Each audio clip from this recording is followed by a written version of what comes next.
అందరికీ నమస్తే అండి. ఇక్కడికి వచ్చిన భరద్వాజ్ గారికి, మూర్తి గారికి, వర గారికి, పూజా నాగేశ్వరరావు గారికి అండ్ అందరికీ, మీడియాకి అందరికీ థ్యాంక్ యూ.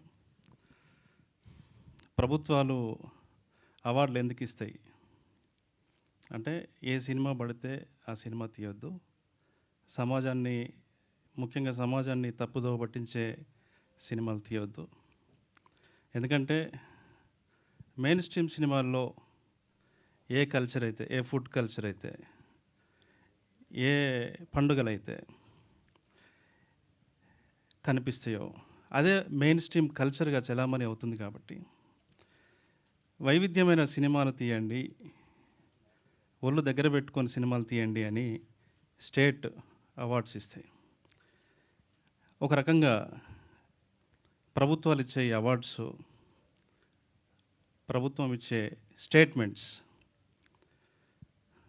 ఇంకా చెప్పాలంటే ప్రోత్సాహం. ఈ ప్రోత్సాహాన్ని మాకు 4 అవార్డుల రూపంలో ఇచ్చినందుకు గవర్నమెంట్కి, జ్యూరీకి, ఎఫ్డిసి చైర్మన్ గారికి, అందరికి కూడా మా టీం తరఫున నేను థ్యాంక్స్ చెప్తున్నాను. ఇంతే స్ఫూర్తితోనే మేము మళ్ళీ మంచి సినిమాలు తీసి మళ్ళీ మీ అందరి ప్రేక్షకుల మెప్పు పొందుతామని అనుకుంటున్నాం. 2006 అప్పుడే నేను ఇండస్ట్రీకి వచ్చిన.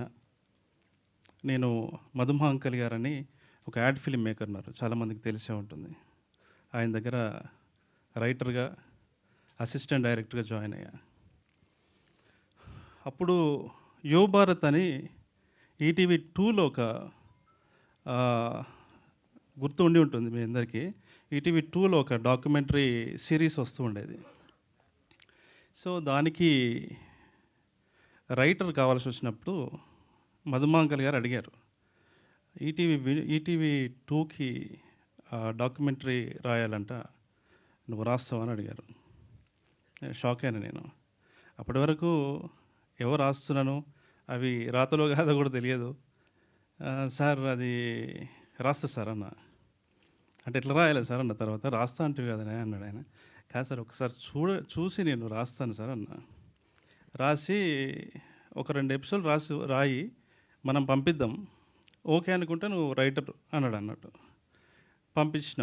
పంపించిన తర్వాత అక్కడ వాళ్ళు చూసి, ఈ అబ్బాయి ఎవరు రాసింది అంటే, కొత్త పిల్లోడు అండి, చిన్న పిల్లగాడు రాసిండు అని చెప్పిండు. బాగా రాశాడు, మరి ఎవరు డైరెక్టర్ అంటే, చూడాలి సార్ అన్నాడు ఆయన. లేదు, ఇతన్ని చేయమని చెప్పండి అన్నారంట. ఆయన ఫోన్ చేసి, నువ్వే డైరెక్షన్ చేయాలి దీన్ని అన్నాడు. సార్ అది అప్పటివరకు ఎక్కడ పని చేయలే నేను. సార్ అది రాయడమే రాదు సార్, ఏదో రాసిన, ఇప్పుడు మీరు డైరెక్షన్ అంటున్నారు సార్ అన్న. లేదు మీరు రాయండి, వాళ్ళు నమ్ముతున్నారు అని అన్నాడు. 2 చేయండి డైరెక్షను, అది బాగుంటే కంటిన్యూ చేద్దాం అన్నారు. తర్వాత కంటిన్యూగా 10 ఎపిసోడ్లు నేను డైరెక్ట్ చేశాను. తర్వాత నాకు వేరే సినిమా అవకాశం వస్తే బయటకు వచ్చిన. అలా మొదటిసారి 2006లో నేను డైరెక్టర్ని అవ్వడానికి ఈటీవీ వాళ్ళు నాకు ఛాన్స్ ఇచ్చారు. ఇప్పుడు మళ్ళీ ఇంతకాలానికి నేను ప్రొడ్యూసర్ అవ్వడానికి కూడా ఈటీవీ సపోర్ట్ చేసింది. Thank you.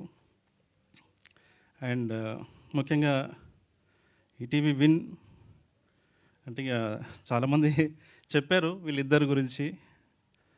వాళ్ళు నాకు మంచి ఫ్రెండ్సే కాదు, బ్రదర్స్ లాగా. నాకు భయం వేసింది ఫస్ట్, అసలు ఎవరైనా నమ్ముతారా ఈ కథని అని. అలాంటిది వాళ్ళు నమ్మి ఇచ్చారు. అది మనం అనుకున్నట్టుగానే ఈరోజు ఇంత దూరం మన ప్రయాణం సాగింది. Thank you very much. ఇలాగే ఇంకా thank you sir, thank you Suresh, Bose, Mittapalli Surender, Chaitu, అందరూ ఇక్కడ అవార్డులు వచ్చిన అందరికీ కూడా నా పేరున అందరికీ విషెస్ చెప్తున్నా. Thank you so much.